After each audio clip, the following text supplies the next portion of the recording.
తిరుమల ఘటన సిగ్గుచేటు, దోషులపై కఠిన చర్యలు చేపట్టాలి ఎంపీ శ్రీనివాస్.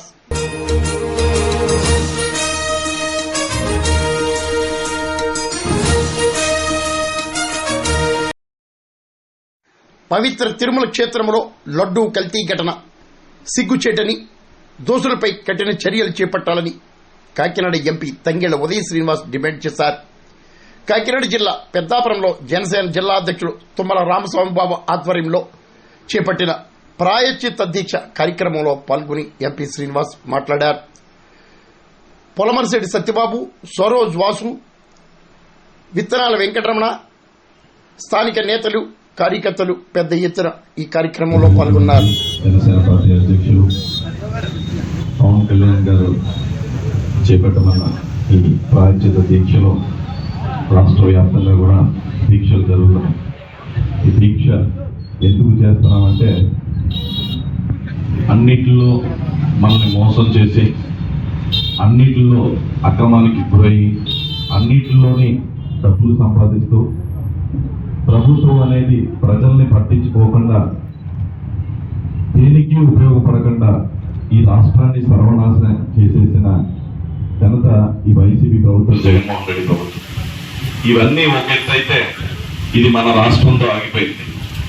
కానీ ప్రపంచవ్యాప్తంగా, రాష్ట్రమే కాకుండా ప్రపంచవ్యాప్తంగా కూడా కేంద్ర హెల్త్ మినిస్టర్ కానివ్వండి, లేకపోతే హోమ్ మినిస్టర్ కానివ్వండి, వీళ్ళందరూ అంటే దేశవ్యాప్తంగా ప్రపంచవ్యాప్తంగా కూడా మనసులో కుంగిపోయి ఇంత పరిస్థితికి దిగజారిపోయారా అని ఆలోచించిన విషయం, బాధపడుతున్న విషయం తిరుపతి లడ్డూలో కల్తీ జరగటం. ఇది ఎంత పెద్ద మోసం అంటే వచ్చిన ప్రతి ఒక్క భక్తుడిని, వాళ్ళ పట్టుకెళ్ళిచ్చే ప్రతి ఒక్క భక్తుడిని, వాళ్ళు తిన్న వాళ్ళని పట్టుకెళ్ళి ప్రేమతో ఇచ్చిన వాళ్ళని, భక్తితో చేసిన వాళ్ళని, మీతో మీరు పాపం చేయటం కాకుండా మీ చేత ఇప్పించి 10 మంది వెళ్ళకపోయినా తినిపించి వాళ్ళందరి చేత పాపం చేయించాడు మన ముఖ్యమంత్రి జగన్మోహన్ రెడ్డి. అంటే మాజీ ముఖ్యమంత్రి అంటే అంత దుర్మార్గమైన పాలన.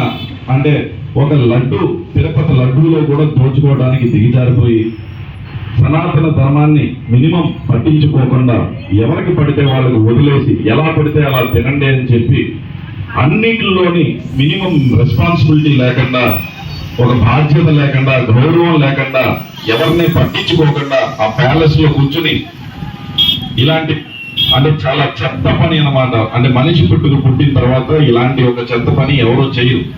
అలాంటి ఒక చెత్త పని చేసి మనందరి చేత పాపం చేసినందుకు ఈరోజు ప్రాయశ్చిత్త దీక్ష మనం అందరం చేపడుతున్నాం. దీని ఉద్దేశం ఏంటి అంటే మనం